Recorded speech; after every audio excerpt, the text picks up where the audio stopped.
everybody, and welcome back to the Chilluminati podcast, episode 214. As always, I'm one of your hosts, Mike Martin, joined by the Rob Brydon, Steve Coogan of LA. Ooh, I want to be Steve Alex Coogan. and Jesse. Oh, called immediately. Yeah, all right. You know what? I'll take Rob Brydon. I like Rob Brydon. He's funny. Makes me laugh. But I love Steve Coogan. So we're all right. Yeah, good, Steve good, Coogan's good. much funnier than Rob Brydon. No roasties. But No roasties. Rob Brydon's a very sort of old school, sort of smarmy Welsh TV comedian. He's in movies. I'm not trying to diminish him, but he's like a host of a lot of TV shows and stuff. He's very good. He does voices, but he's old, man. He's old. It sounds diminished. I'm gonna let you know. It sounds diminished.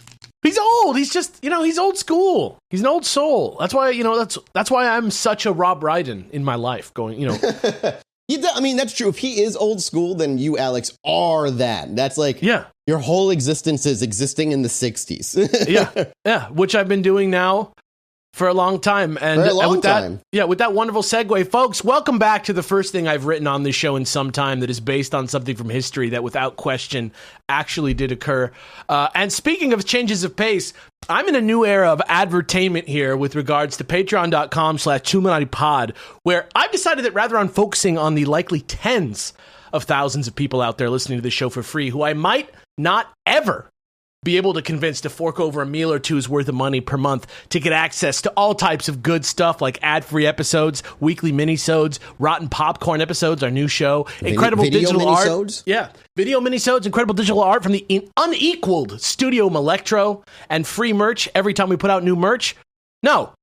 Instead, I've decided to focus on just one person, and that person is the heroic post-ghost Christmas goose Ebenezer Scrooge type who's actually crazy enough to fill our one $10,000 a month slot, which not only will make Jesse literally change to a believer instantaneously, at least for 1 month, but will also quicken the production process on tons of other stuff we've got cooking, like video content, live shows, meetups, and even more cool stuff that you can't even imagine. So wild, nerdy, big-hearted millionaire/billionaires out there, this bud's for you. Patreon.com/ChilluminatiPod, Patreon.com/ChilluminatiPod, Patreon.com/ChilluminatiPod, and God bless us, everyone. I feel like we're asking, if we're going to target millionaire billionaires, I feel like we're asking for too little. I'll suck your dick, all right? Whoa! Baby steps. Whoa! Baby steps. He was like, I thought that Jesse meant ask for more money, and Mathis was like, sweeten the deal? How about my sweet, sweet lips? That's what I meant, more money. I didn't mean... No, me too. There'll be a new tier. Anyway, yes. Yeah. Yes, we're not going to go any farther down that road. Yes, indeed, at long last. I don't think that's allowed on Patreon. At long last, it's time for JFK 2, the Oliver Stone. A second set of episodes about the late, great John Fitzgerald Kennedy, who, if you believe the official story, was assassinated on November 22nd, 1963 in Dallas, Texas, by an ex-military marksman with the now infamous three-part name Lee Harvey Oswald, who made a 1 in a million shot, maybe, and acted alone, and then was eventually killed by another man, nightclub owner and possible career criminal Jack Ruby, who also acted alone, on behalf of the city of Dallas and America, and weirdly, Jacqueline Kennedy. And that, as they say, is that. Before we dive in, we have to do a quick 5 minutes, real quick. You know what? We have to kneel at the altar really quick. We have to kneel at the altar. We're going to talk about more detail in minisodes. So, patreon.com/ChilluminatiPod if you want to get the full-ass breakdown. I just want to get your thoughts on the congressional hearing. That's it. I don't want to go deep into it. I just want a snapshot of your thoughts of the UAP congressional hearing on microphone for our audience. Yeah, just to lay it out for everybody who didn't see it and maybe listens to this show. Everything that Grush talked about in that interview, everything that we've been hearing over the past 2 months, 3 months, or whatever, however long it's been going on now, everything that we've been hearing, actually, all the military sightings for the last couple of years we've been talking about on the show, that's pretty much the extent of what we talked about at this hearing, except now it's on the government record. Right. He said it to Jamie Raskin, real politicians with real good. Yeah, AOC was there. Real politicians with actual track records. I saw Matt Gaetz talk more earnestly than I've seen him speak about anything in the last 7 fucking years. If you walk away from anything with that hearing, it's watching AOC and Matt Gaetz and all of them never posture with each other, work off of their own, like the others' questions, like continue their questioning, and also like give themselves respectable compliments at the very beginning of like thanking each other for being here. I don't think I've ever seen that group of people work bipartisan like that ever before. It was wild. So here's the the hot take for me is this: I am no further convinced or not convinced than I was before the conference on whether or not it's real. Right? Yeah. But I don't. I'm the same way. I don't think my belief meter is budged. But I don't think that's the point. Like, I think the point now is that, like, if it were true that this is all real and that people within the government needed to come out and disclose some stuff for like national security purposes, and because we're taxpayers and we're paying for this and it's been being hidden from us, this is exactly what it would look like. Yeah. Boring, a hearing. Yeah. This is what they want. And people want them to be like, why don't they just come out and show everything? And the answer is people go to jail for that. The people with the info aren't the people that are in this hearing. Mm-hmm. That's not the point. Is that they're trying to force the people with the info to show it to the American people. These people are the people that are like not in control of that information, who are trying to get control of it because they have clearance to see it and have heard too many stories. You know what I mean? Like, and apparently they've seen some things behind the scenes that was like handed to them video wise, but we don't have evidence. Well, of that right now. That's neither here nor there. That's only available in the skiff. No evidence of that other than their words. Yeah, there's a skiff hearing was happening with AOC. Yeah, something to do with that afterwards. Basically, he was like, anybody who has the clearance who wants to like come get some more specifics and some names and some stuff like that. Yeah, he was going to give them literal names of people working the programs now and the places the programs are happening now. But that's that's so security clearance. They had to be at the skiff meeting or whatever it was. Yeah, which is it's called like, I forget what it is, like a secure something room. It's like SCF. Yeah. It's like it means it's exact. I don't know what it means. Stands a room for either. It's like a conference room that's private. Yeah, private, personal conference room. That's how I feel about it. I don't know about you guys. Sure. I'll go to Jesse before I give my wrap up thoughts on it.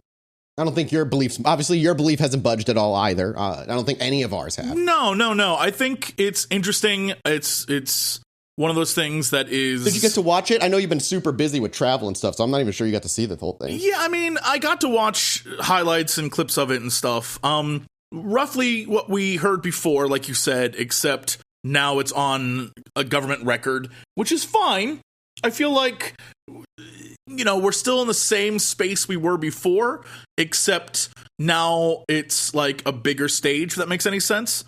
So yeah, I think that makes sense. Could this lead to something? Yes. It has a better chance now than ever before. Will it lead to something? Sure. I'm still not convinced of that. I'm still in the space of like, this is going to be a whole bunch of nothing still. Unless they drag out the aliens, like this is Glip and he is here. Like at this point, what else is there to say or do? No, yeah, I agree. I think, I'm mostly agree with all the points that both of you said. I don't think this hearing wasn't for people like us, so to speak, the ones who are so deep in the know, because I don't give you a choice. I do all the fucking, like, I'm so deep. We already know all this stuff. This was, as you said, to get the stuff on record, to get it into under oath on record. Something I learned through the research is AARO's Sean Kirkpatrick, do you remember the whole public testimony he did during that time? None of that was under oath, and I had no idea. None of that was under oath. This was, and so everything that we heard from them is stuff that we knew because we've been kind of following it for a while. But it was to get it on the record so that the Congress can then make the legal next steps to investigate, because you can't just jump in and demand private companies, this, that, and the other without... There has to be precedent, yeah. There has to be precedent, and you can't just jump to the end and be that whistleblower, because that's the people who get, like, distrusted and smeared the easiest because they didn't go through the legal channels. And this was really for the big thing, the public, in a lot of ways. The public who don't follow this stuff. This was covered by major news outlets, AP News, ABC, Fox, CNN, fucking all the three-letter alphabet news companies, wrote articles, Washington Post. And it was really for them. It wasn't the stuff that we heard was good to hear them say. I really was curious if we were going to hear them say they have craft or any sort of biological matter in any way. And they did. I didn't think I wasn't convinced that was going to happen. But this was, to get it out there. And like you, Alex, I've had a lot of people texting me yesterday and today. Like, did you see the news? Did you see? Right. Did you see? And I'm like, Okay, so the people who never brought this up to me or ever gave a shit before are now talking to me about it. And that means it at least reached ears that normally wouldn't. And that's really what it's for. Now, like I said in my tweet too, I think we're at the peak there's no more whistleblower can really do at this point. Like, we have the Senate hearing coming up next, and obviously the Schumer amendment added to the bill about UAPs.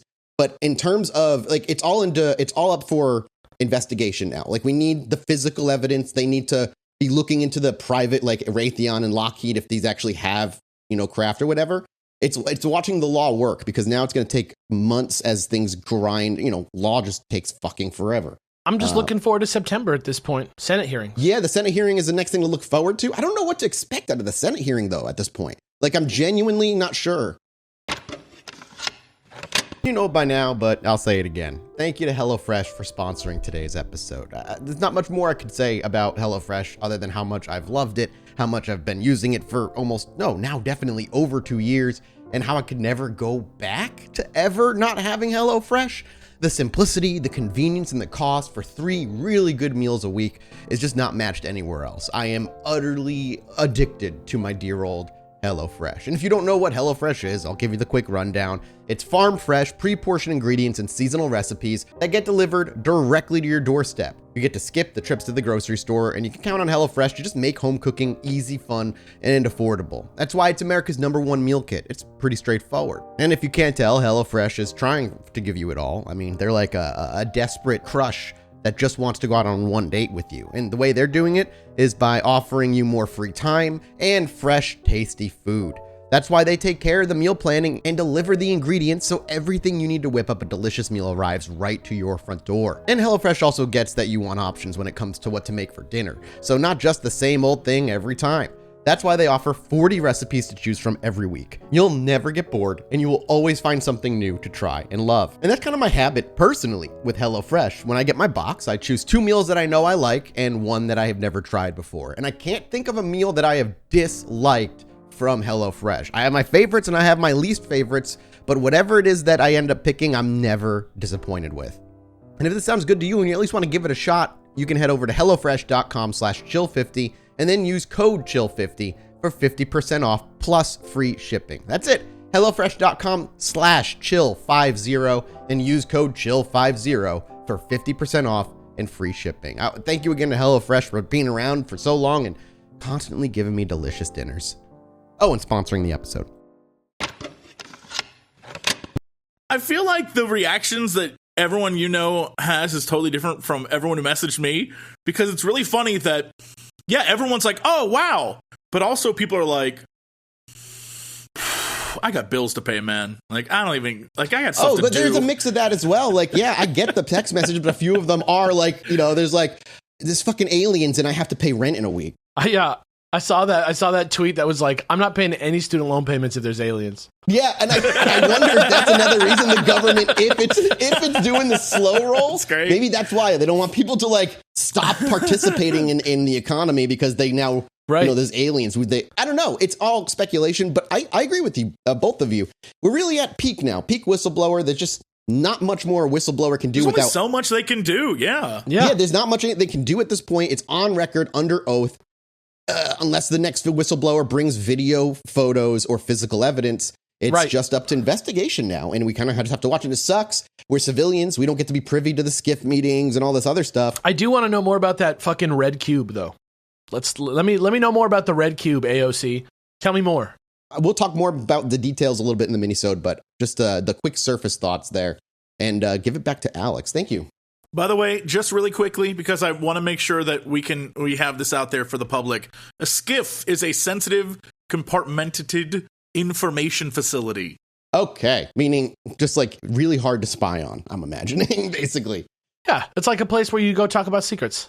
So funny. It's clearly a room, but it's information facility. Like, all right, cool. It's probably like the most boring fucking room as well. It's like running on it is. An old 2000s computer somewhere. Well, it can't have internet connection. Oh, true.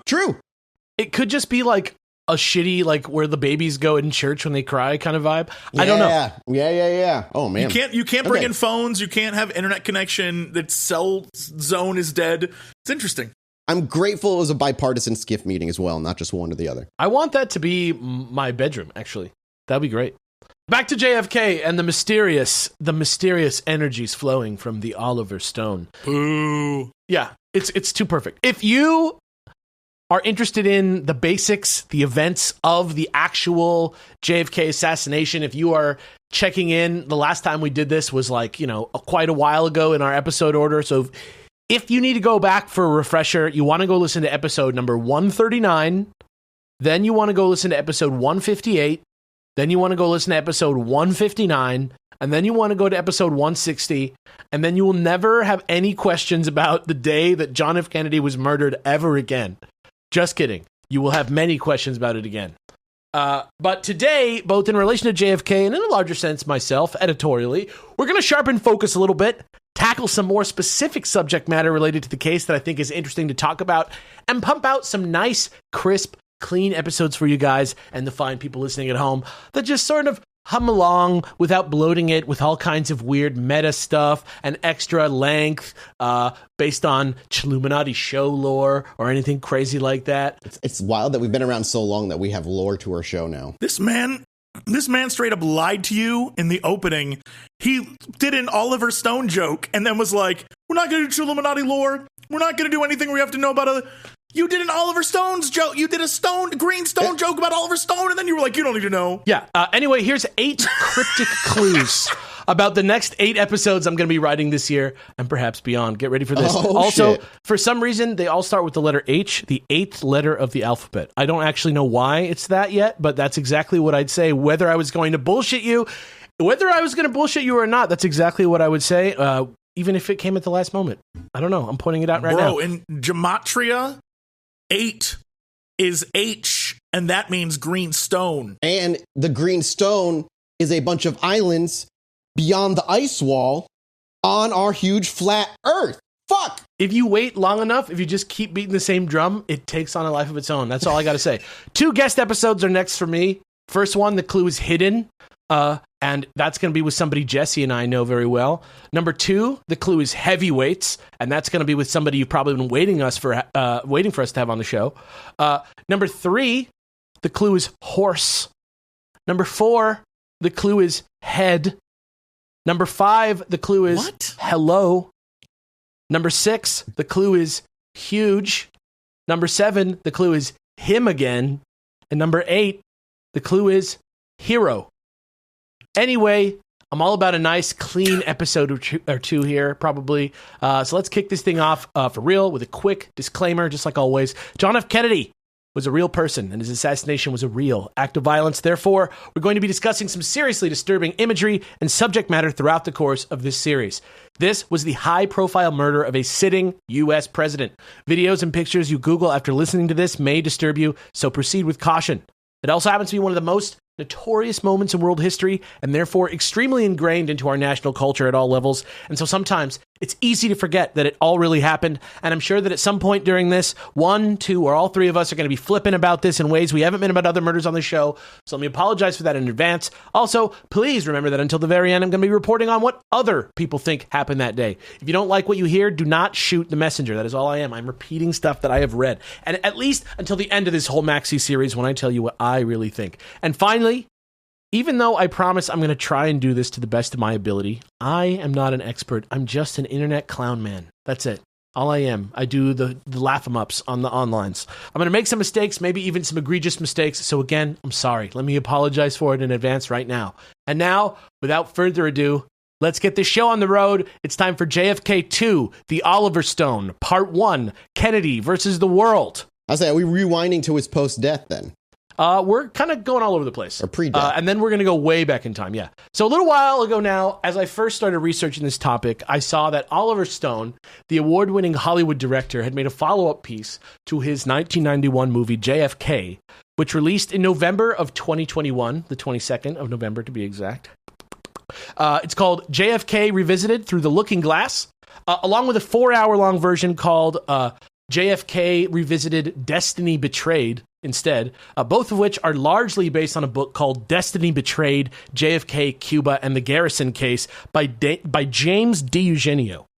Also want to shout out our house researcher, Deanna. It's the first time I've collabed with Deanna on a project, so props to her. She was absolutely essential in getting these episodes out there for y'all. So tell her thanks if you see her around at Deanna Writes Inc. online. Do you find her? Quick question. Yeah. Well, skipping ahead back to when he's dead already. Do you think when like the guy doing the autopsy on his body was like alone with the JFK body, he did like a don't do this, almost like a Jeff Dunham kind of like I'm the president and just I'm the president. And, hear a little sloshing of the brain up top, just kind of the jaws just flapping a bit. That was the nicest thing you could have said. I was honestly expecting worse. We'll get there. You know what? Don't worry about that right now. I made the disclaimer. It's all fair game now. This book touches on one of the most central theories associated with the JFK assassination, which is only shakily supported and extremely controversial, but also probably one of the most widely believed theories, thanks in large part to the largely inaccurate and fictionalized film JFK itself, which most people believe to be almost as reliable as a documentary, or something like that, when it comes to facts about the assassination, and which pretty much single-handedly revived national interest in the idea of a JFK conspiracy. Anyway, put it back in the zeitgeist through this new sort of lens. I mean, also, coincidentally, it was around the same time that the Berlin Wall came down, so I think maybe people were just kind of thinking about Kennedy, maybe, for that reason too. People always thinking about Kennedy. RFK's out there right now making people think about Kennedys, even though they don't want to. You know what? Speak of the devil. So as much as I personally love this movie and the wild way that it tends to present conflicting information and conflate archival footage with newly shot material that they make it look like archival footage too, which is kind of fucked up if you think about it. But it really gets to the core of what it feels like to think about the idea of a JFK assassination conspiracy. And I think that the sort of psyop part of that movie, be it intentional or unintentional on Mr. Stone's part, has kind of become locked in. You can't, no matter what you do, the damage is done to serious discourse on the topic with regards to JFK. This movie was too big of a thing. And therefore, much like the Jesse Ventura book that we used to take us through the basics of the alleged or speculative lore surrounding this historical moment, even as I went through and disproved things I was saying, I thought it would be a good idea to do this again with JFK Revisited as a vessel.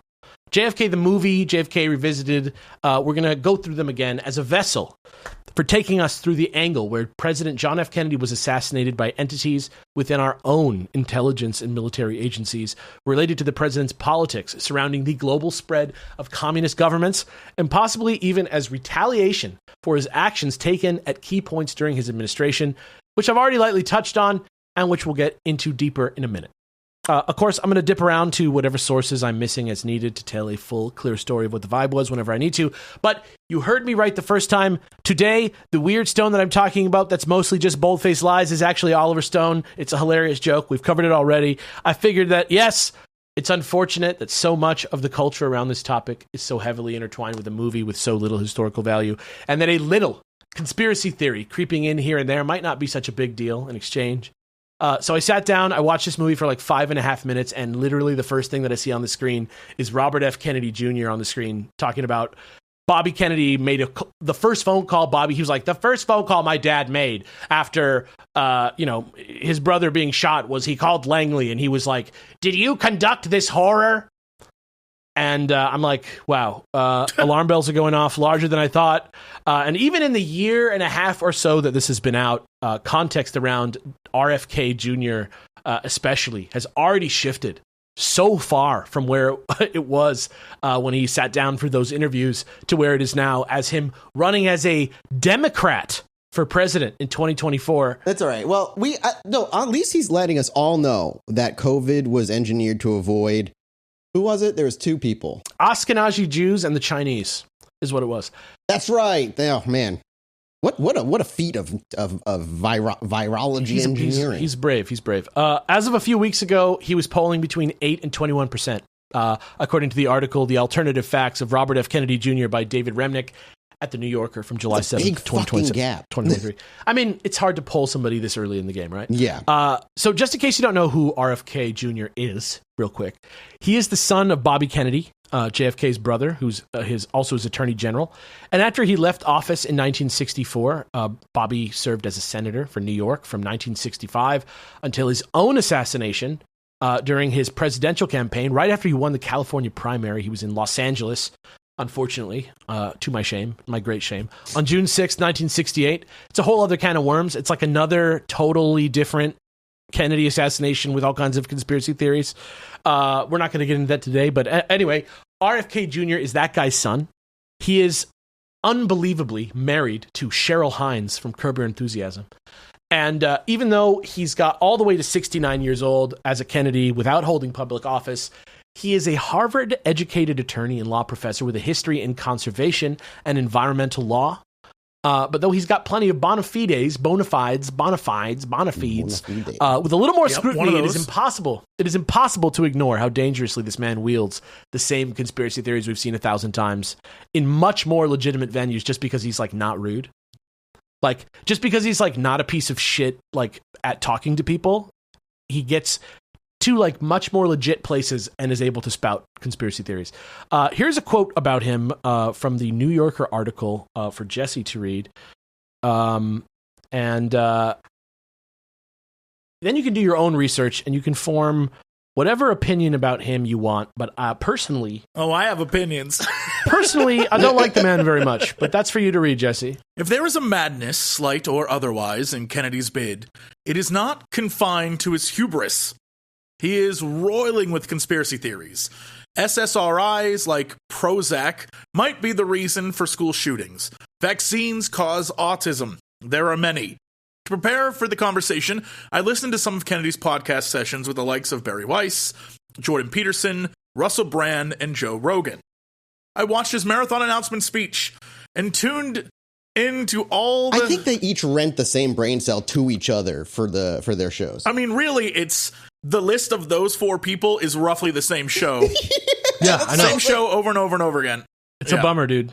I watched his marathon announcement speech and tuned in to all the hosannas he was getting from a peculiar amen corner. Hosannas? That includes Steve Bannon, Jack Dorsey, and Tucker Carlson. Oh, man. In his 2021 book, The Real Anthony Fauci, Kennedy accuses Fauci, who was then the nation's top infectious disease doctor, of helping to carry out 2020's historic coup d'etat against Western democracy. The book has blurbs from Carlson, Naomi Wolf, Alan Dershowitz, and Oliver Stone. What was the reason Fauci was bad again? Because he adjusted his views as he learned more things? Because Fauci said, get a vaccine. Here's all you need to know. Some portion of this country absolutely believes that the vaccine is killing people. Not just killing people, but if you are around people that have the vaccine, it's shedding virus onto you, and then you are getting sick, and it's killing you. So people who got the vaccine are now active carriers of... Basically, it's people who don't understand. So basically, it's the same shit people were saying when the flu vaccine came out. Got it. It's the reason why the measles exists again in Florida. I saw there was a few articles that did like a study of the deaths post-vaccine release, and in Florida in particular, like when they were looking at statistics and breaking it down via like democracy lines. It was like the Republicans had taken so many deaths that it affected their vote moving forward in that state, because so many people without the vaccines died. The problem is that if it isn't someone you know, then you aren't affected. And then a lot of people are so culty, and I'm going to say MAGA is a full-on cult. They're so culty. At this point. Yeah, that I read an article the other day on Reddit where a guy was saying that his wife was taken to the ICU. She died of COVID, and he's like, COVID doesn't exist anymore. It doesn't make any sense. And the doctor was so flippant because he said, if I just gotten a vaccine, my wife would have lived. Like, how dare he? He killed my wife. And I'm like, bro, what? Yeah, dude. So that's where we're at. My sister's father-in-law also died from COVID in the hospital as well. And one of his kids is like lost to the conspiracies of QAnon and shit. And it was something else. The hospital was wrong. They're lying about what killed him. It wasn't. And it's like you can't get through to these people even now if they lose someone like their father. There are some people that are so lost. It's crazy. Yeah. Anyway, I gave you the second half of that. I gave you the second half of the quote there. Kennedy's habits of mind are MAGA adjacent, but his manner differs from that of his Republican doppelganger. Donald Trump is a bully, rude, swaggering, out to flatten his questioner under an avalanche of lies and volume. Kennedy is not. Rather, he is serenely convinced of his virtue and his interlocutors, locutors of board, you got it, pitiful susceptibility to the conventional wisdom. Thank you. The experience of interviewing him and listening to his previous interviews, I found, was like setting in for a long train ride with a seemingly amiable stranger in the next seat. You ask a straightforward question, and an hour later, as you race by 30th Street Station in Philadelphia, he is still going on about the fraud of COVID vaccines and how he was unfairly deplatformed for spouting conspiracy theories. Let's be clear. The conspiracy theories he's spouted for decades, he's been deplatformed many times because the things he says are like full on, not just conspiracy, but racist as shit. Like, he says some wacky stuff. It must be hard to only be able to make it onto the Oliver Stone documentary. Must be hard to not be able to get the word out. I just wish my mom had known vaccines caused autism, and we could have saved my younger self a whole lot of bullying. Do you think that's what it was? I would have had smallpox, but it would have been. I wouldn't have been autistic. You probably would have died, but whatever. Yeah. I might have died, and I might still actually have been autistic anyway, because that's not what causes autism. But hey, yeah, fucking weird. Yeah, he is. Basically, Kennedy is, the best way to describe him is he is the Republican version of a Democrat they like. That's the best way to describe it. He's like a mind-snatched Democrat. It's like so weird. Does he have any like left-leaning beliefs in any way? Like I say, he's like an extremely like ardent environmentalist. He's super, like, that's what his career has been. He was like literally a law professor of environmental law. Like, he has actual bona fide. That's what I was saying. But he's just like deep down the rabbit hole of conspiracy to the point where he trusts nothing. He likes it. Yeah, and it gets him attention. And every time a new conspiracy, he has like a circle of Kennedy where he straight up like says some crazy shit, gets put back in the public eye. His crazy shit goes a little bit too far. He's deplatformed for 5, 6, 7 years, and then another crazy thing comes along. But he's back. F. Kennedy. Yeah, he's F. Kennedy. He's a Kennedy. Yep. But yeah, so I started watching this movie. This guy is literally the first guy in the movie talking besides Oliver Stone, who's like on camera. Alarm bells go off. It's the guy who said COVID could have been engineered to spare Ashkenazi Jews and Chinese people. Don't want to go too far into Crazy Town. So for this series, as we move through the CIA killed JFK timeline Oliver Stone lays out in his documentary, I turned to one of the literally biggest books I've ever seen. Reclaiming History, The Assassination of President John F. Kennedy by Los Angeles Deputy DA Vincent Bugliosi, the guy who wrote Helter Skelter and prosecuted Charles Manson, which after 1,632 pages of meticulous research concludes that Oswald acted alone and that the Warren Report is almost completely correct. Now, like I say, without being an expert myself, I can't say for sure which books are, quote, more legit than other books, if that even exists anymore with how much of a fucking mess the JFK assassination is in these 60 years.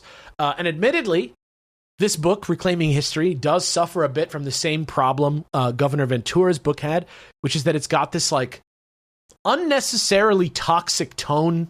The discourse is like hurtful against his critics and people who would dare say it's a conspiracy. He's like mean, and Bugliosi actually seems to like relish clowning on people, and pretty much anyone he disagrees with, he's like merciless towards.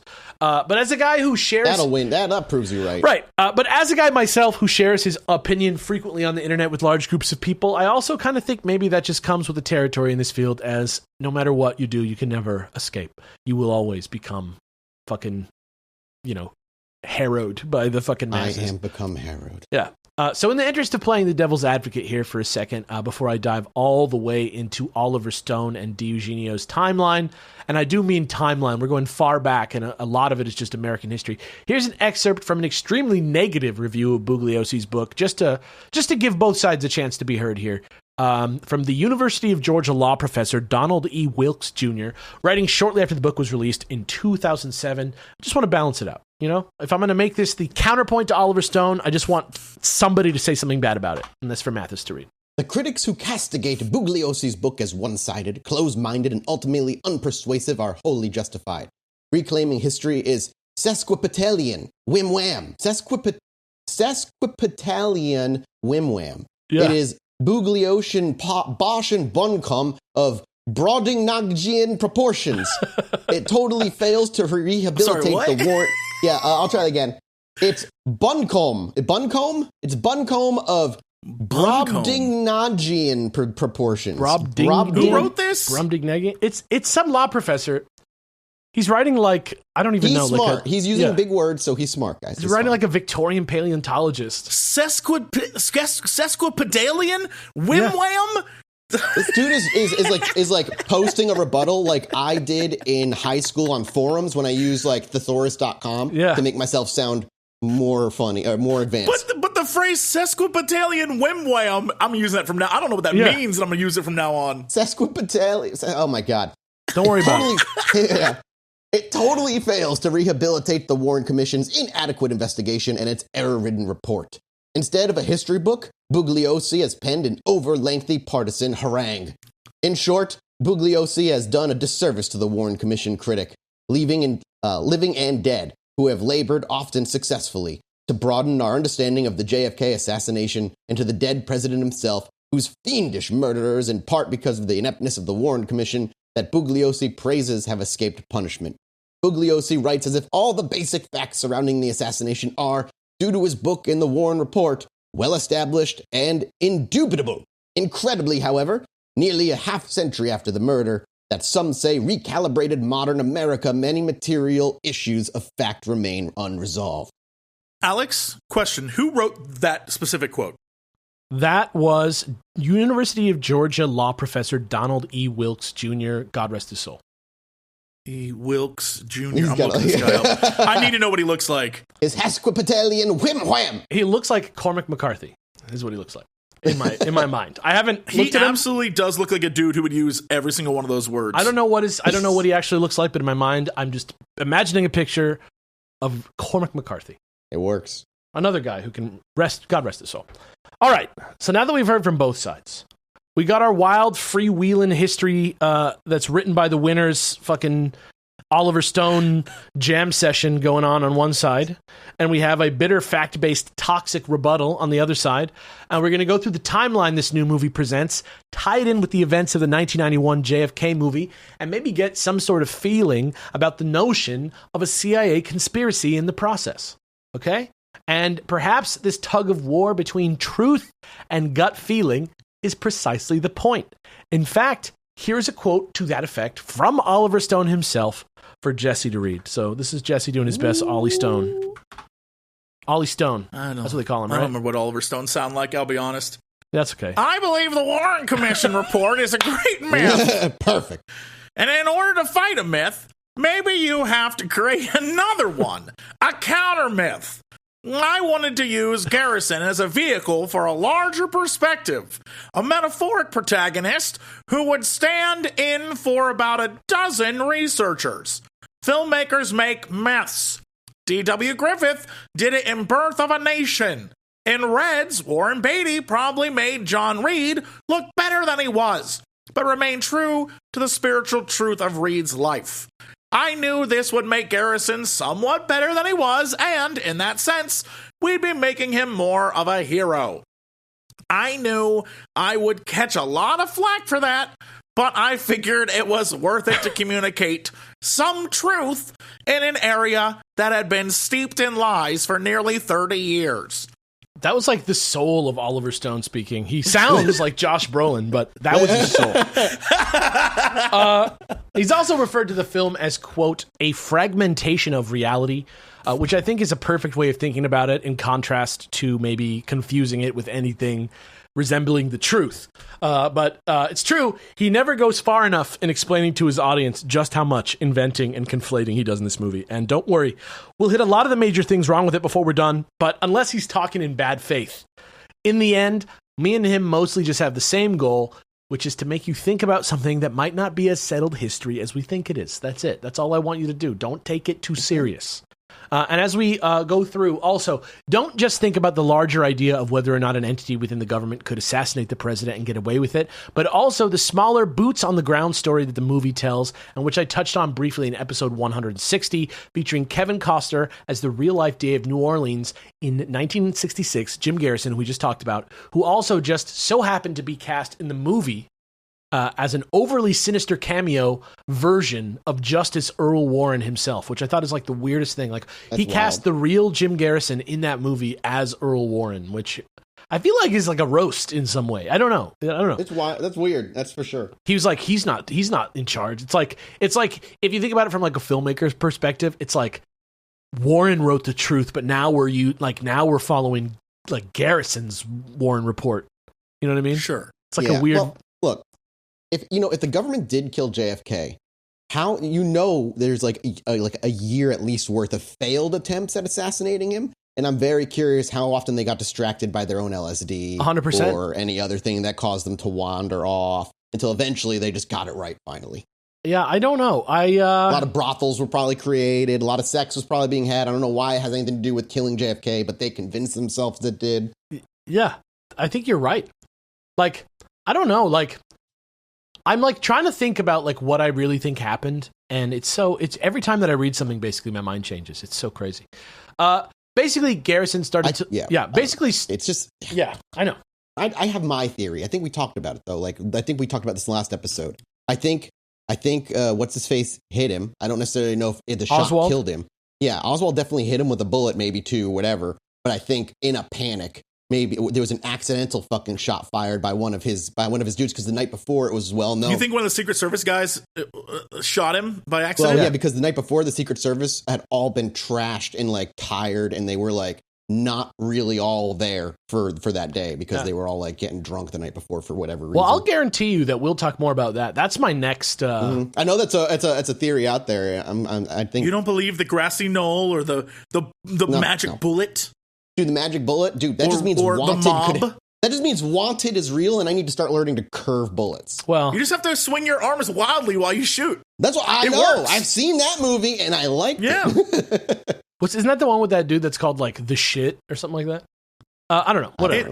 It doesn't matter. JFK the movie, really basically. Doesn't. Yeah, JFK the movie. Garrison started to look into the JFK assassination because on the day that it went down, an ex-FBI agent / alleged Black Ops lifer in New Orleans called Guy Bannister pistol whipped his friend, who was this strung out guy called Jack Martin, over missing files or a phone bill or asking the wrong question at the wrong time or something. And Martin was so pissed off about getting pistol whipped that he had to get back at the dude, and he did that by ratting Guy Bannister out, saying that he'd seen him doing stuff off the books for the government with this dude David Ferry, who thinks he might have been connected to the assassination.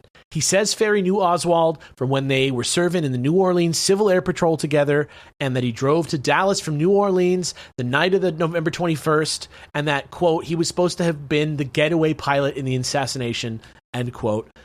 That's who David Ferry supposedly is. This led all the way up the ladder to a businessman in town called Clay Shaw being arrested and taken to trial 3 years later, even though he was acquitted after only an hour or so of deliberation. And during the trial, Garrison actually subpoenaed the Zapruder film from Life magazine, who owned it at the time. And this ended up being the first time a lot of people got to see the Zapruder film, which was on the biggest screen that they ever watch movies on in a movie theater surrounded by their families. Pretty fucking crazy. That's wild. But anyway, and they don't shy away from it either. They fucking show it.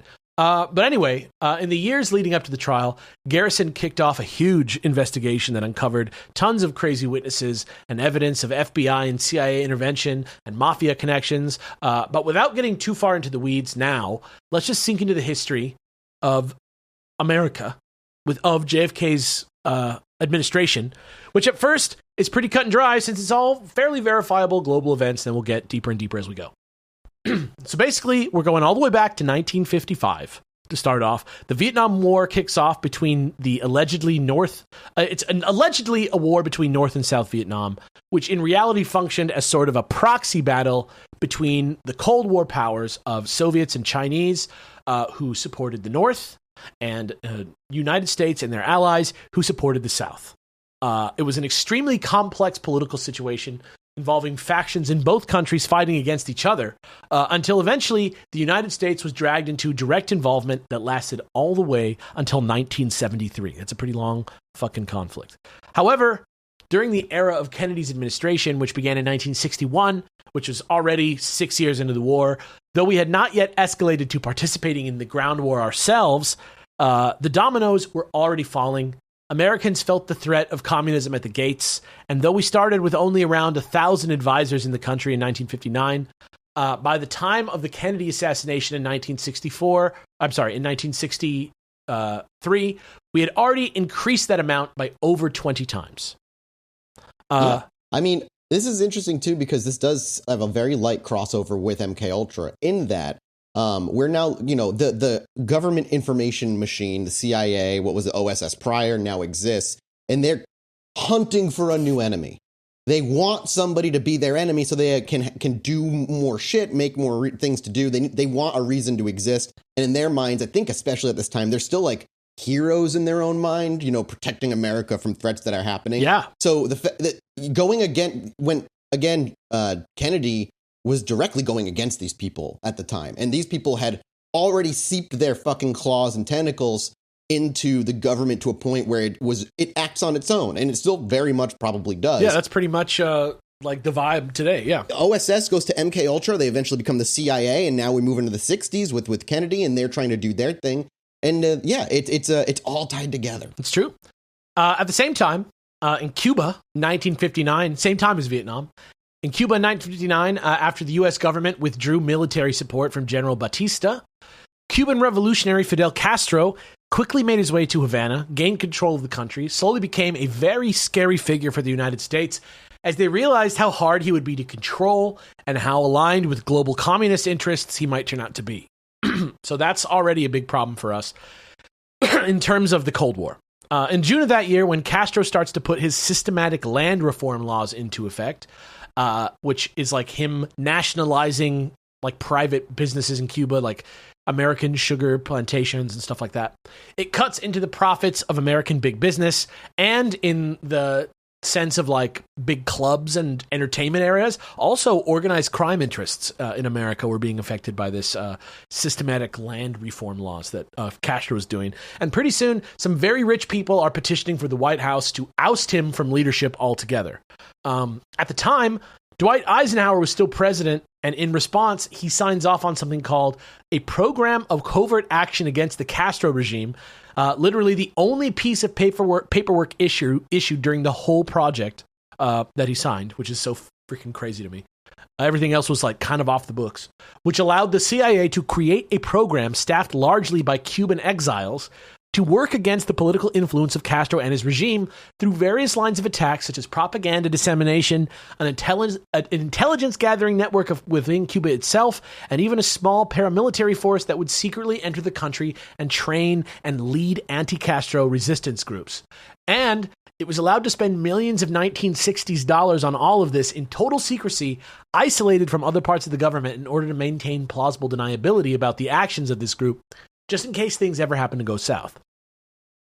This was the time when they were trying things like we heard about in the Dirty Tricks Department book that we went over, like giving Castro a box of exploding cigars, or lining his shoes with thallium salts to make his beard fall out.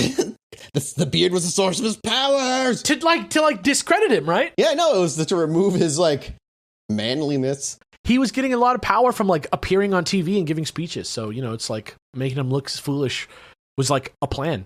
But the CIA also spent a bunch of money funneled through legit seeming business fronts to buy up a bunch of real estate all over America and South America for various reasons pertaining to this operation, safe houses, operations bases, all kinds of things.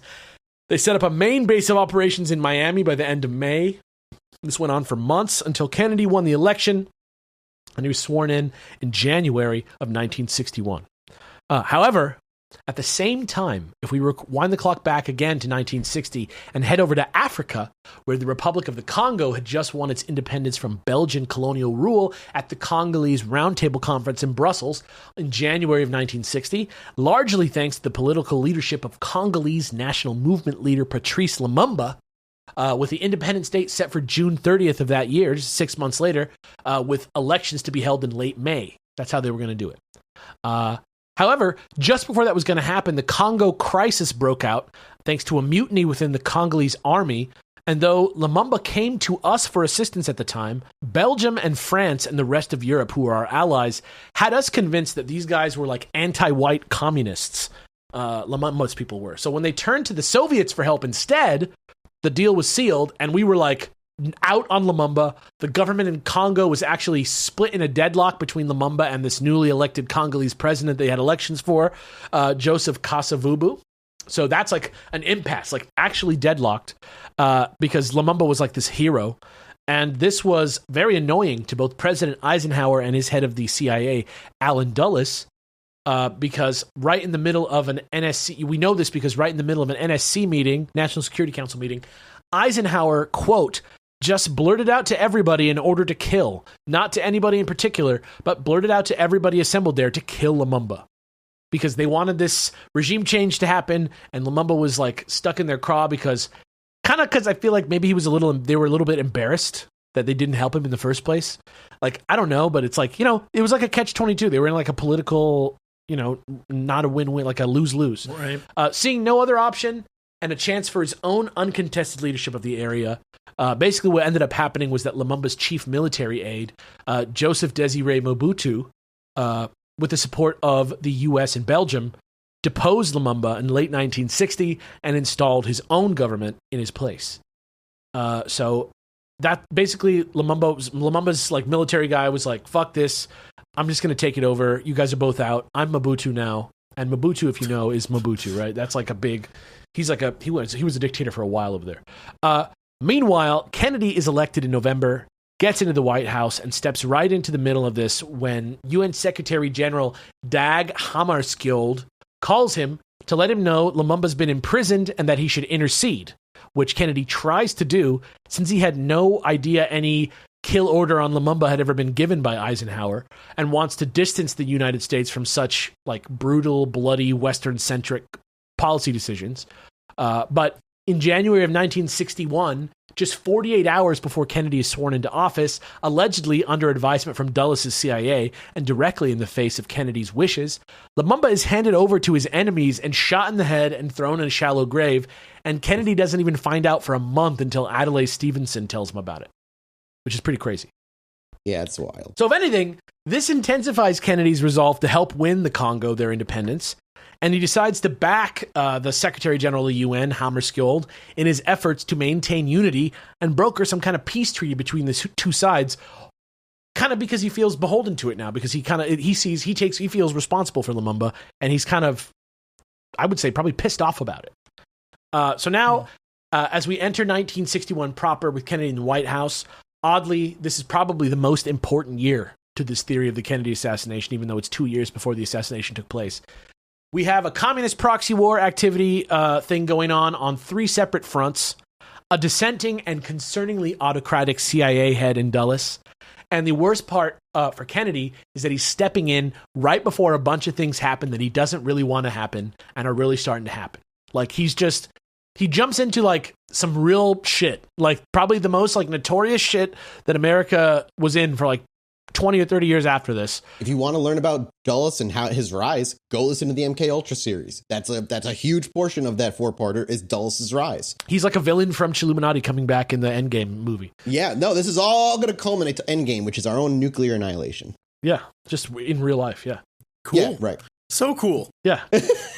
Jumping back over to Cuba, though, Eisenhower's anti-Castro Cuba project has escalated into a total U.S. embargo of the island at this point.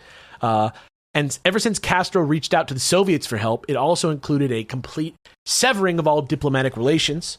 The Cuban Democratic Revolutionary Front, which was made up of exiled anti-Castro Cubans, evolved into the CIA-funded 1,400-man, 5 infantry battalion and 1 paratrooper battalion brigade known as Brigade 2506, which also included a training team made of 60 members of the Alabama Air National Guard, who taught them how to fight while they were posted in Guatemala. So that was going on. America was training anti-Castro Cubans to fight Castro in Guatemala. That really happened. Sounds like Metal Gear Solid, but it's true. As JFK waded into this Eisenhower-era battle plan, which culminated into a planned large-scale U.S.-supported military invasion on Cuban soil in April of 1961, he was already apprehensive and dragging his feet about it, as again, the move ran directly counter to where he wanted to be with regard to U.S. foreign policy, especially the way he wanted to deal with the Soviet Union and their allies going forward, because he thought the only thing that's going to come from like aggression is that the world's going to blow up, right? And we got pretty close. We'll talk about that in a minute. Times. Yeah. Still pretty close right now, actually. Yeah. I don't really need to get into the specifics of the failed Bay of Pigs invasion, as it's a pretty notorious moment in history, and there's certainly much better sources out there for like a comprehensive look at it than this one. But on April 15th, 1961, the CIA sent 8 bombers to attack Cuban airfields. They were flown by ex-Cubans, grounding the enemy air cover. And then on April 17th, it's all, like I said, it's like this weird thing where they didn't send American planes, but they like were American planes so that they could like plausibly deny it if they needed to.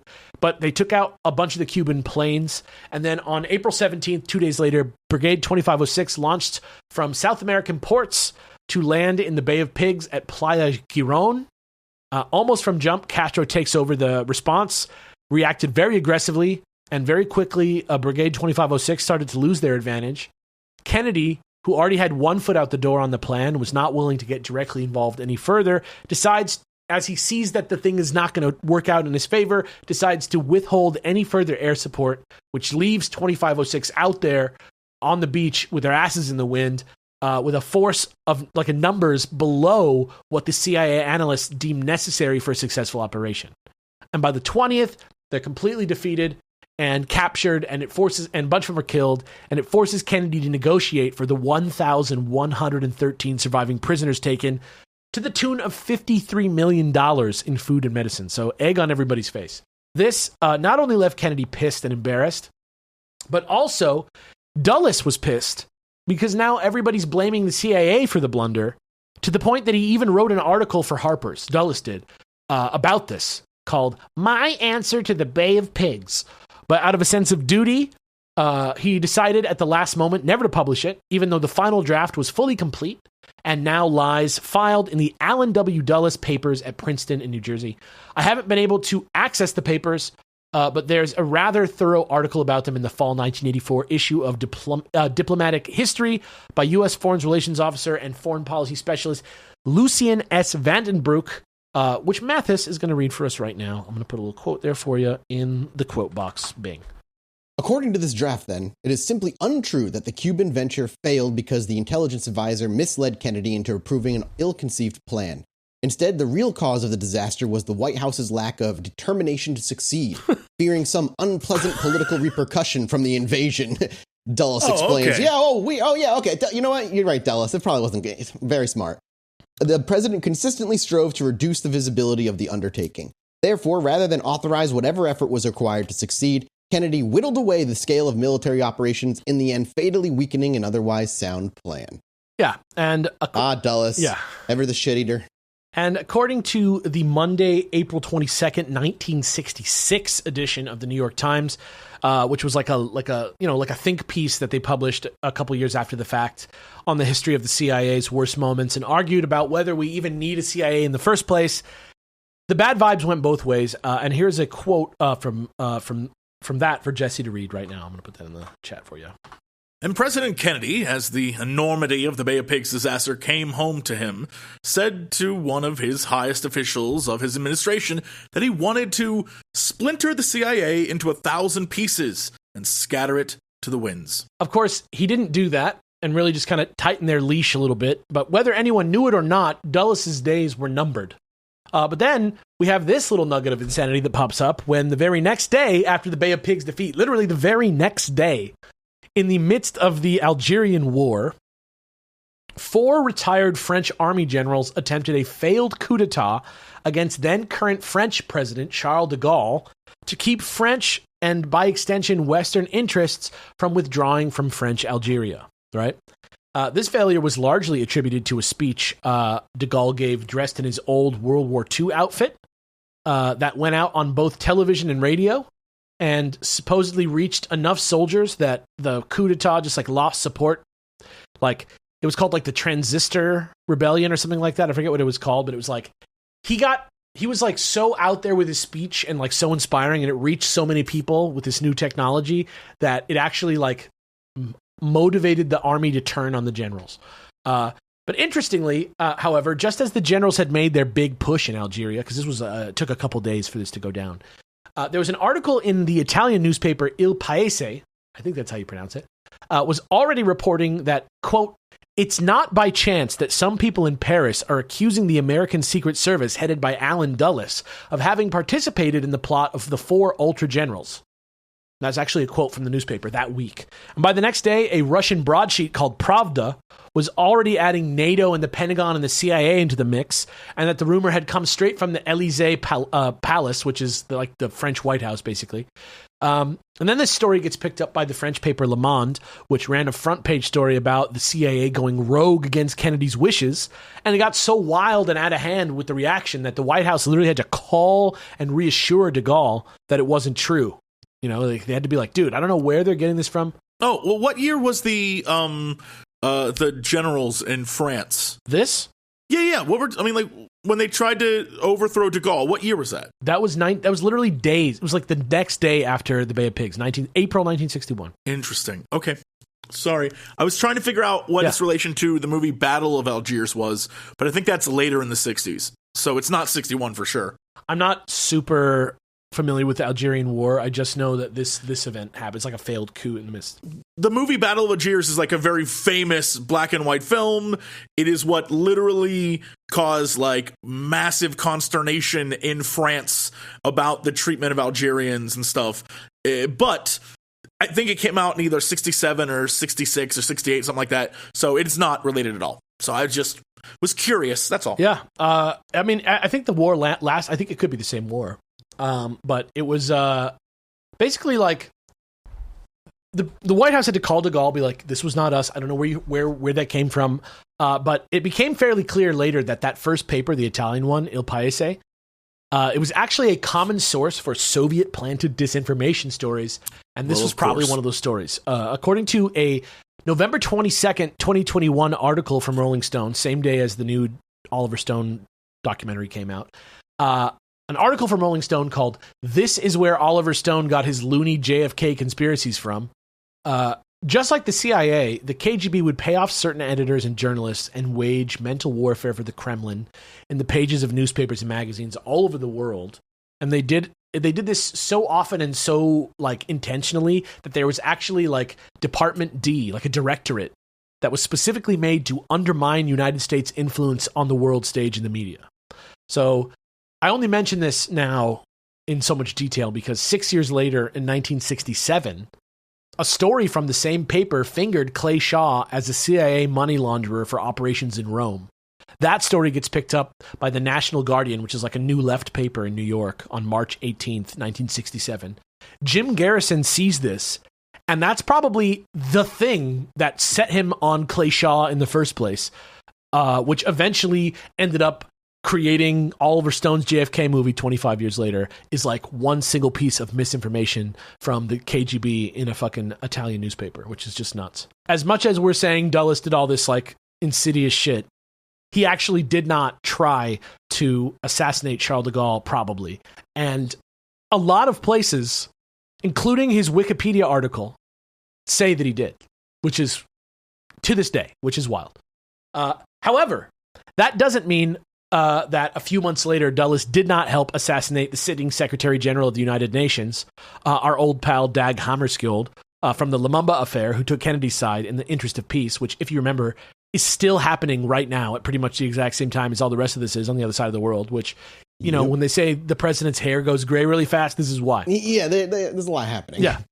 September 8th, 1961, Hammarskjöld was on a mission from the Congo to British-controlled northern Rhodesia, which I think becomes Zambia at some point, to broker a peace treaty. He's on this sort of mission to broker peace. When his Douglas DC-6B Albertina crashed on approach to the Ndola airfield, killing 15, including the Secretary General. Though strangely, the first UN official to identify his body claimed he had a bullet hole in his head, and many witnesses saw the plane go down in flames as if it had been brought down by weapons on the ground.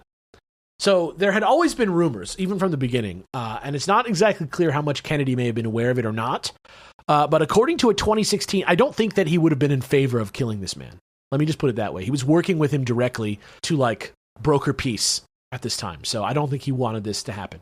But according to a 2016 article on foreignpolicy.com by Colin Lynch, in 1998, the South African National Intelligence Agency produced documents accidentally discovered during the investigation of a totally different political assassination, which was against Chris Hani of the South African Communist Party, which detailed something called Operation Celeste, with the, quote, troublesome Hammarskjöld as the target in a mission involving cooperation from British intelligence, MI5, and Dulles' CIA to place 6 pounds of TNT in the wheel well of the plane, as well as several backup plans.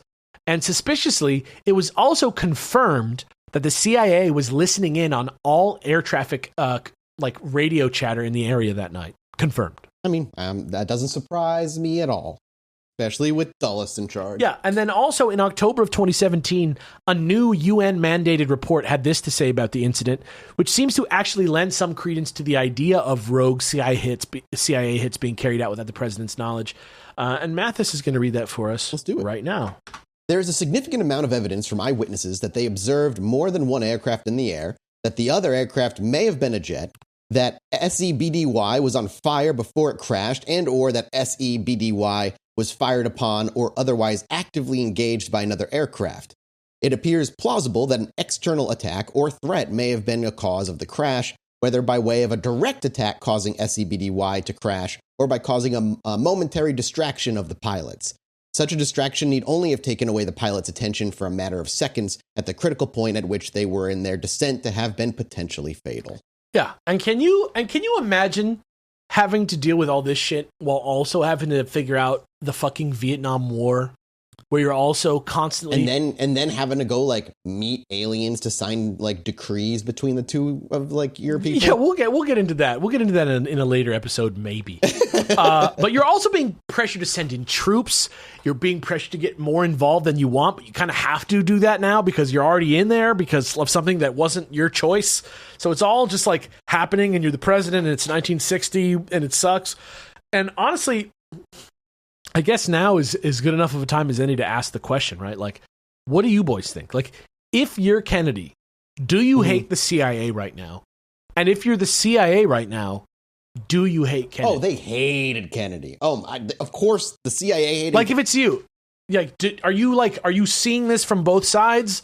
Do you feel like one of these guys is the clear idiot here? I don't know. Well, I mean, I can see that the CIA hated Kennedy, but it doesn't mean that they were right in it. Kennedy was right in trying to push back and control something that was clearly way out of control, and they didn't like it.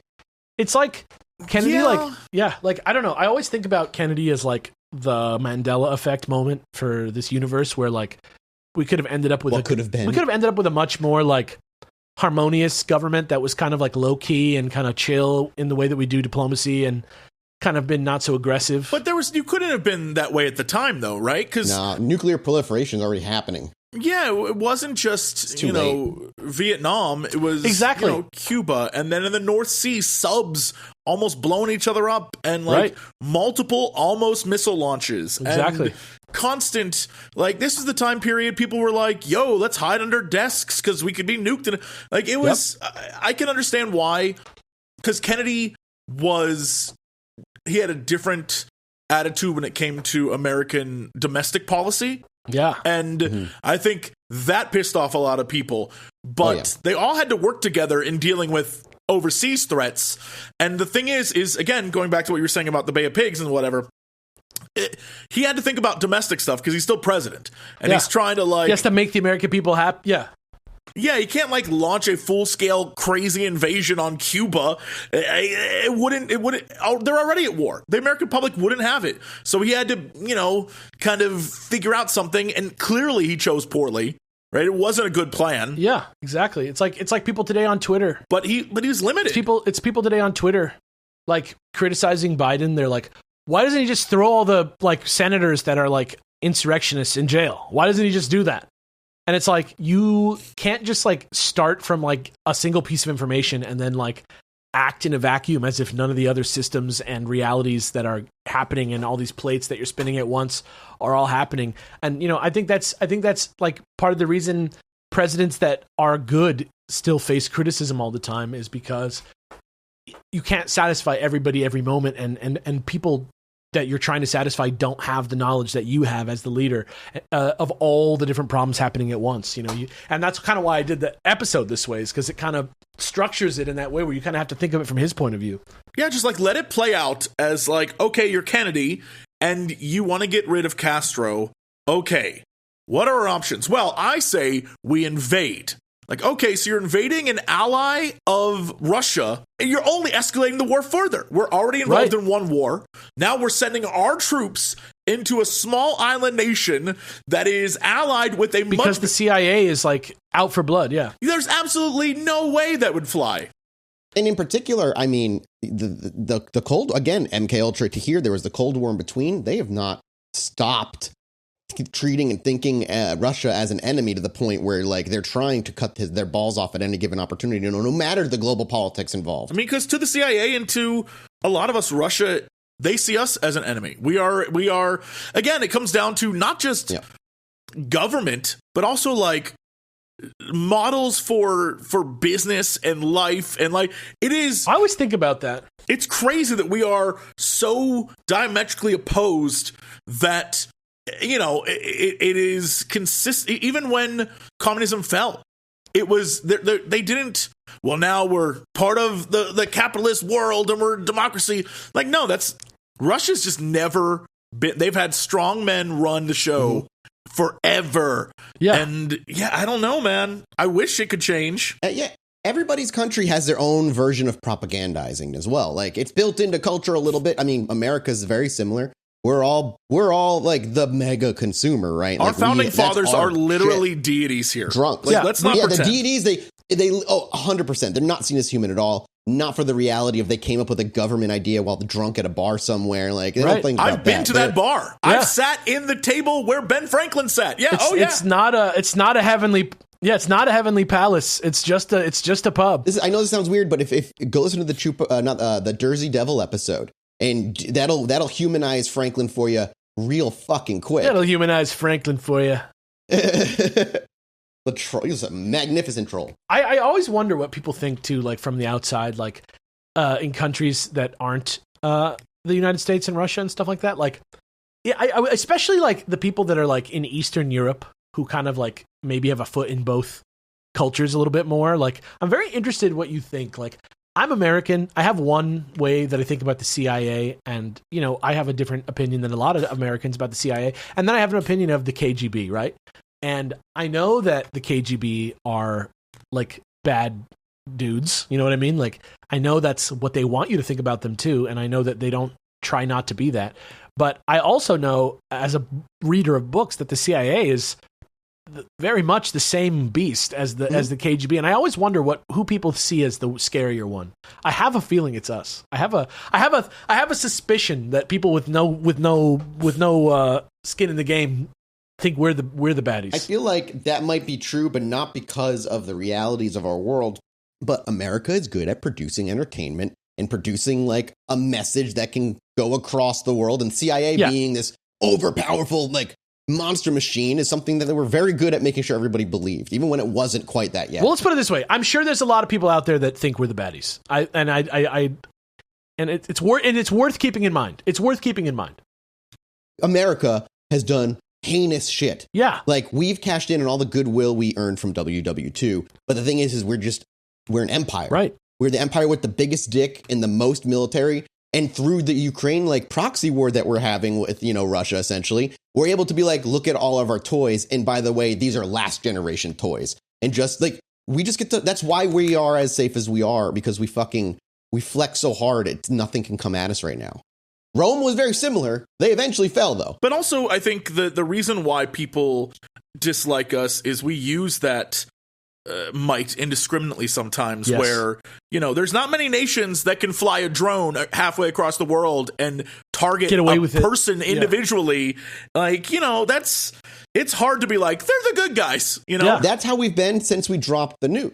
Like, once we had the nuclear bomb, and we bombed the first time, even without giving them enough warning. We're the only people to ever use one. 100%. We had the opportunity to basically take the nuclear weapon that we have and use it as more of a soft power, like not drop it. Use it as just like, let's just not do this shit. Let's like not give it. Instead, they decided fear was the right way to go. And so not only did they, when they bombed Hiroshima, it was like, 48 hours, under 72 hours later, they fucking hit Nagasaki because between then, they all got around the table and were like, what do we nuke next? What do we nuke next? And they didn't even fucking tell the president. Hey, come on, man. No spoilers. No spoilers for Oppenheimer. Come on. That's just history. That's just history. No, come on. No spoilers. Come on. I didn't even see Oppenheimer yet. That's just straight up history. But that's the thing is, like, they would rather be like, look what we can do. Boom, we'll do it again. And we can do it as many fucking times as we need to put you under heel. Right. And that's the route we took from that moment. Yeah.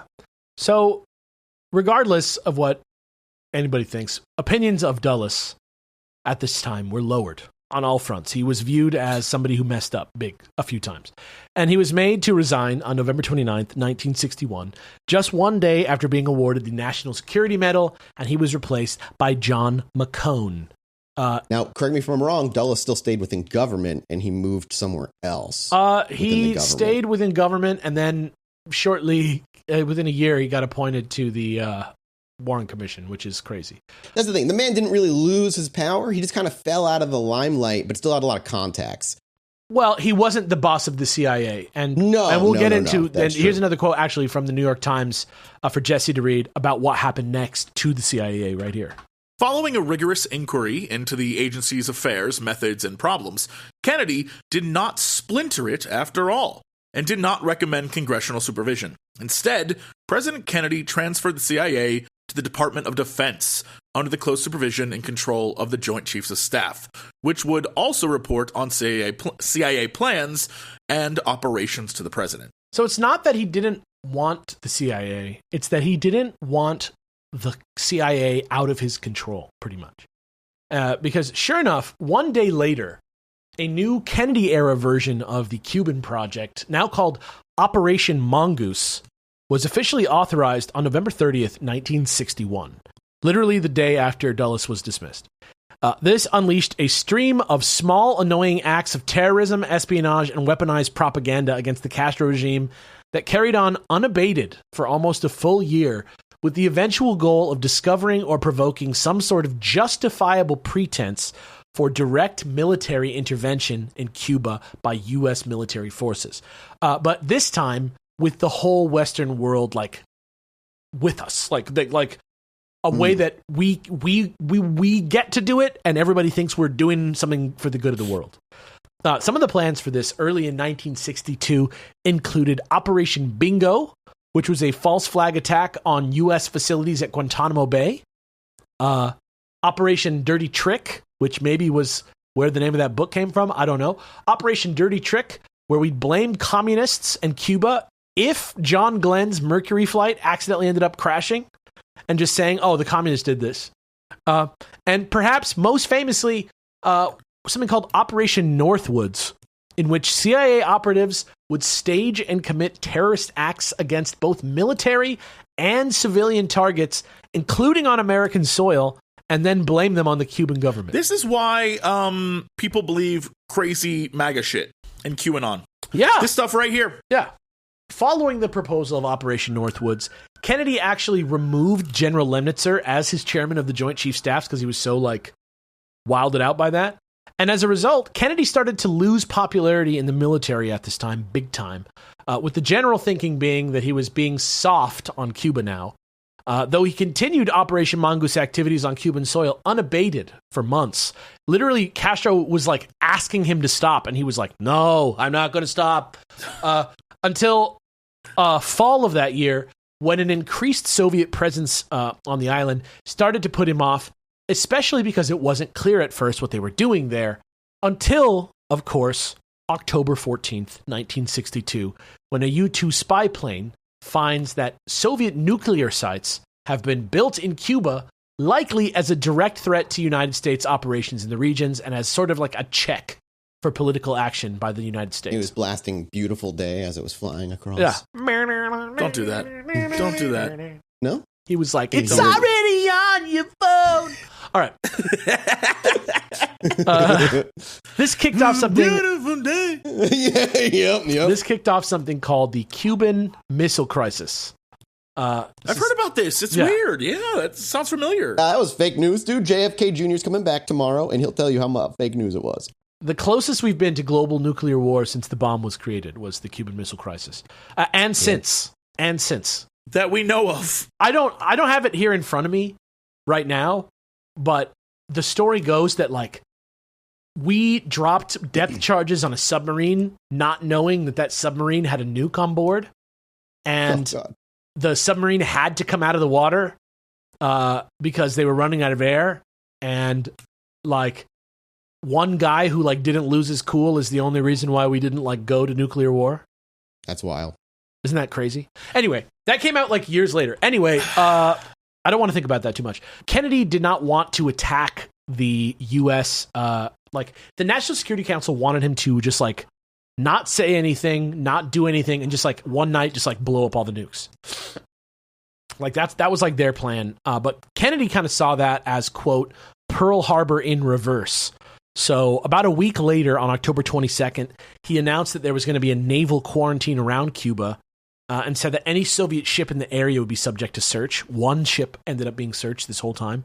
And after an extremely tense 2-week standoff with a lot of posturing and a lot of rejecting of proposals on both sides, where people were literally going insane in the streets and going to sleep at night, wondering if the whole world was going to blow up while they were unconscious, finally, on October 28th, 1962, Khrushchev agreed to dismantle the sites in Cuba in exchange for the U.S. promising never to invade Cuba and to remove, and that was the public promise, and then privately also asked them to remove some missile sites in, I think, Italy and Turkey that were like close to Russia, right?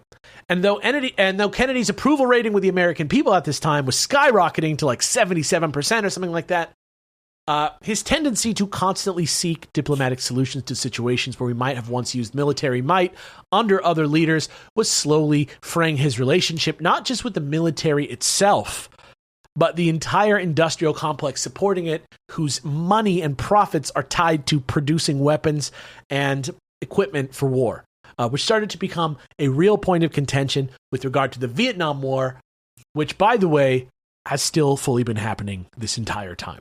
In 1961, again, going back to 1961 and the Vietnam War, Kennedy authorized the Strategic Hamlet Program in South Vietnam, which was rolled out early the following year in a bid to relocate many rural South Vietnamese into these kind of like shiny new communities, to ingratiate them to the central government a bit, isolate them from the communist insurgents a bit, kind of just do what Kennedy kind of saw that needed to happen, which is that... Also, can I just put this out there?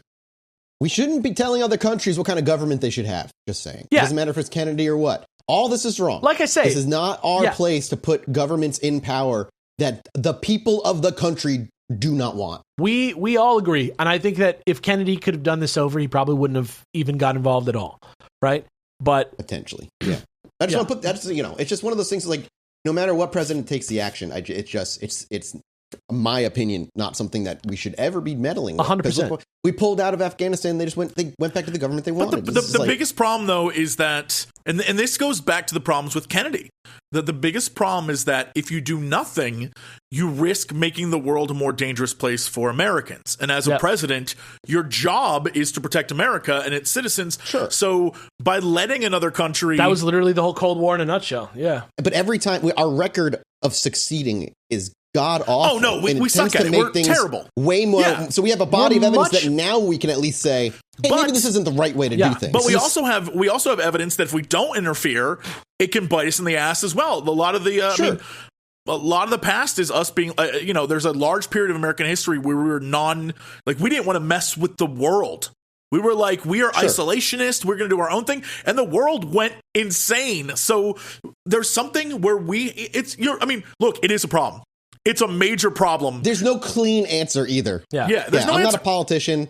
It's just like, for me, it's like, okay, so how about, why don't we like bolster our allies instead of trying to kind of constantly cut the balls off, like by invading illegally? Don't ignore them, but just don't go in there and forcibly replace their government. Watch them. Be careful. I think the way to consider this is that I don't think the U.S. really gives two shits about what type of government South Vietnam has, right? That's not the problem is that it's all about Russia and China. Yep. No, it doesn't matter as long as they're with them. And so the reason that we're there is not because we want South Vietnam to have a democracy. They already had one.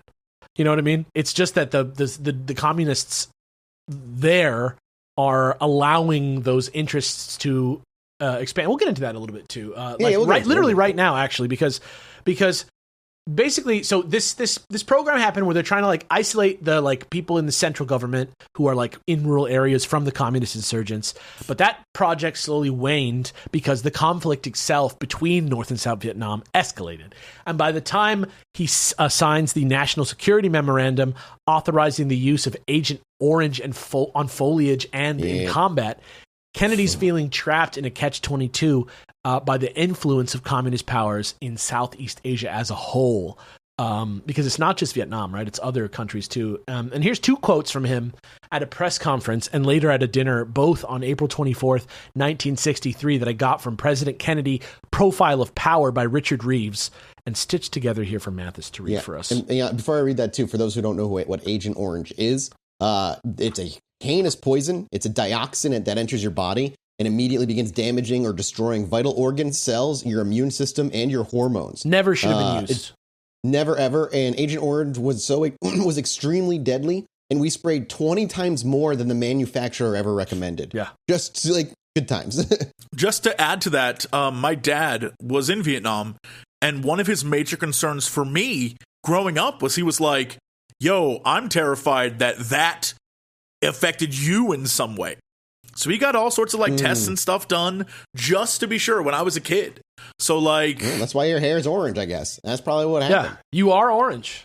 You are quite orange. You got orange hair and you got humor. It was the chemical combination for a comedian. My god. Yeah. You're the Joker, it did give me a third testicle, but like, you know. Hey, ladies love that. That third testicle is Jokerized. Yeah. Right. All right, here's this quote from Kennedy. If Laos fell into communist hands, it would increase the danger along the northern borders of Thailand. It would put additional pressure on Cambodia and would put additional pressure on Vietnam, which in itself would put additional pressure on Malaya. Which is Malaya? Yeah.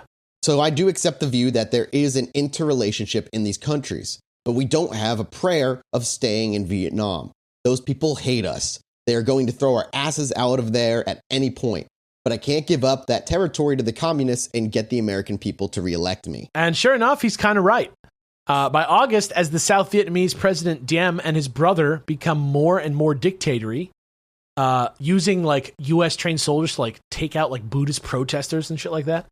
And yet another U.S. supported coup attempt was discussed with the goal of getting the president and his brother to step down and leave the country. Kennedy was beginning to agree with the anti-war sentiment that was rising back home in America. Defense Secretary McNamara and General Maxwell D. Taylor were sent in to try and get President Diem under control one last time. And when they returned with the message that not only was he unwilling to cooperate, but that their military forces were actually doing much worse than we first thought in winning back the countryside, Kennedy insisted a recommendation be added to their mission report, suggesting a withdrawal schedule, saying they would pull out 1,000 troops by the end of the year, headed towards a complete withdrawal of all 16,000 by 1965. And even then, the National Security Council was calling it a, quote, strategic fantasy. So more headbutting between the military and Kennedy.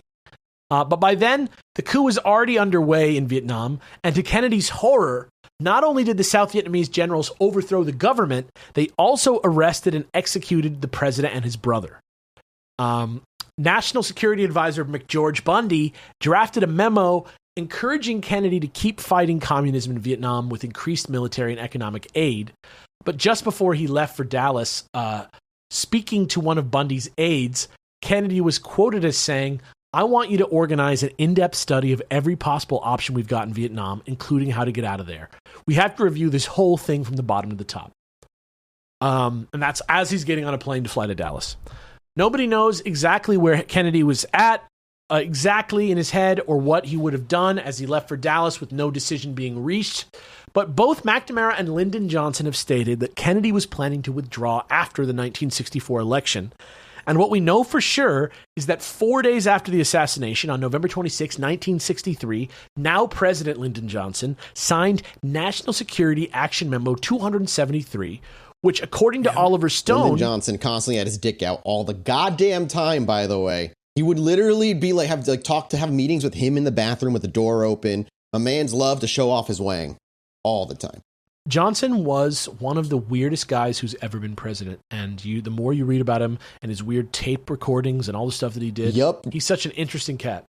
I don't totally hate him, but according to Oliver Stone, that NSA memo 273 not only reversed Kennedy's plan to withdraw 1,000 troops, but reaffirmed our commitment to South Vietnam, and U.S. involvement continued to escalate all the way until Johnson deployed regular U.S. military forces in the region. Though in reality, just the same memo, it was really the actual memo 273 was just the same memo that was drafted for Kennedy to sign on the 21st before he was killed, with no changes. So who knows if he would have actually signed it. And regardless, today, Kennedy is widely considered to have left the Vietnam War pretty much the same or a little worse than he found it, which is not the best. So now I have another similar question for you guys. If you are Kennedy in November 1963, would you hate the military-industrial complex and their designs on a full-scale war? And if you're the U.S. military leaders, are you pissed at Kennedy for going soft on some conflicts that just recently you were trying to go hard on? Let me ask you a question. Let me ask you. I'm gonna push back. Let me ask you a question. Yeah. Has there been a president since that has spoken up against the military-industrial complex? No. It was Eisenhower on his way out. JFK made the first attempt, and nobody paid attention to it.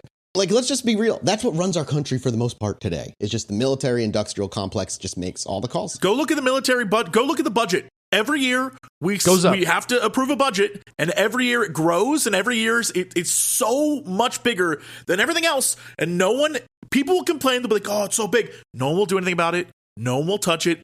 I feel like that's a question we should ask, because if, at least in this episode, the theory is the military-industrial complex is what got him, then I have to ask the question, have we since seen anyone try?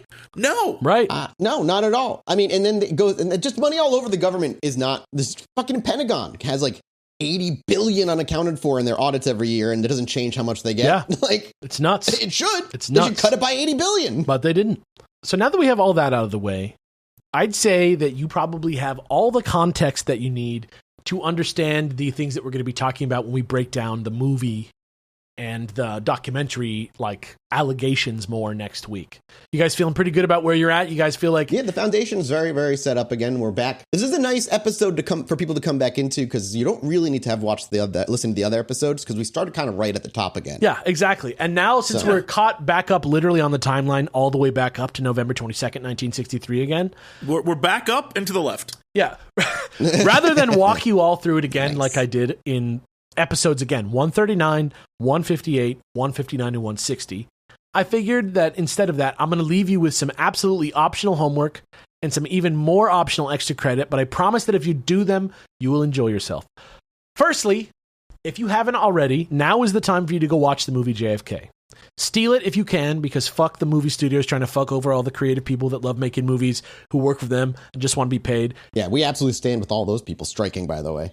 Steal JFK, watch it, and try not to get brainwashed by it. I know Oliver Stone's real good at filmmaking, and I really like watching this movie by myself, because I already know more about the Kennedy assassination than this movie could possibly hope to know. That's what this podcast does to you, by the way. It just, you learn more on a subject than you ever did in school.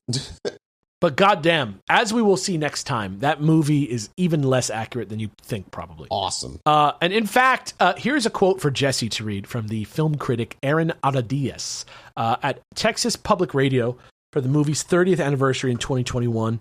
It's a nice guide for the headspace that you should be in while you watch JFK. It's a long movie, too. Try and watch the director's cut if you can. It's almost 4 hours. There's no denying that Oliver Stone has made a terrific and convincing piece of propaganda entertainment. And that's why, in the end, JFK continues to haunt us. We are at a moment where half of the country is drowning in conspiracies, and the other half is trying to stay afloat by adhering to the facts. In JFK, the only thing that no one in the movie questions is that President John F. Kennedy was assassinated on November 22nd, 1963. The rest of the movie is comprised of alternative facts. Yep. And finally, I promised you some extra credit, so here you go. That's where Kellyanne Conway got that fucking statement. If you need a refresher on the assassination itself, or you don't know that much about it, go listen to our previous episodes for a nice overview of the events and conspiracy as a whole. But if you're already pretty familiar with it and you'd like a nice, new, well-researched and crisply edited take that points directly to Oswald as the only person involved in the shooting, check out Lemmy Know's video. It's going viral right now. He coincidentally posted it earlier this week on his YouTube channel. It's Lemmy Know, Lemmino. It's called The Kennedy Assassination Inside the Book Depository, and it's almost 100 minutes of pure, repeat, watchable, non-trash journalism. It is very fucking good. Thank you for listening. Giuseppe La Rosa's latest adventure, The Mystery of the Tower Hotel, begins this week in the minisode at patreon.com/ChilluminatiPod. I love you. Don't forget about those clues I said at the beginning. And that's all for now, folks. Goodbye. Goodbye. Bye.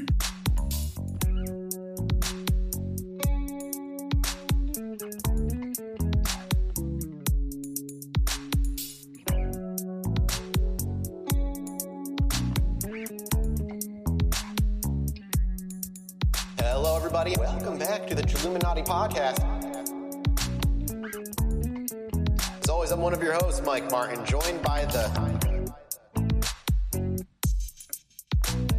I don't know who they are. There's two. What? Terrence Hill and Bud Spencer. No. Neo and Trinity. No. I don't understand, and I probably never will. Let me just tell you right now that there's two...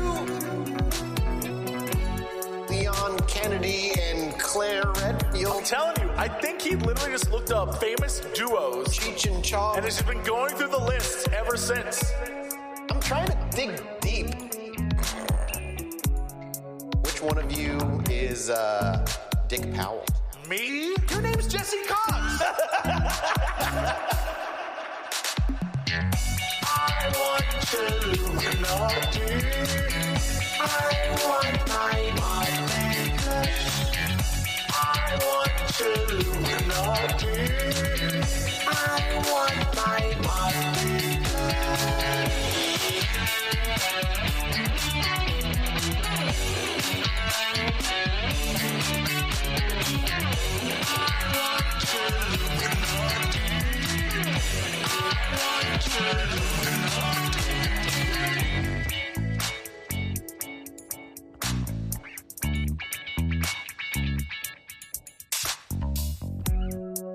Hello, everybody. Welcome back to the Chilluminati podcast.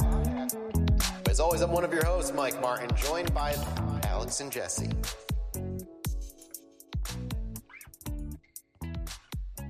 Like a shooting star across the sky that's actually a UFO.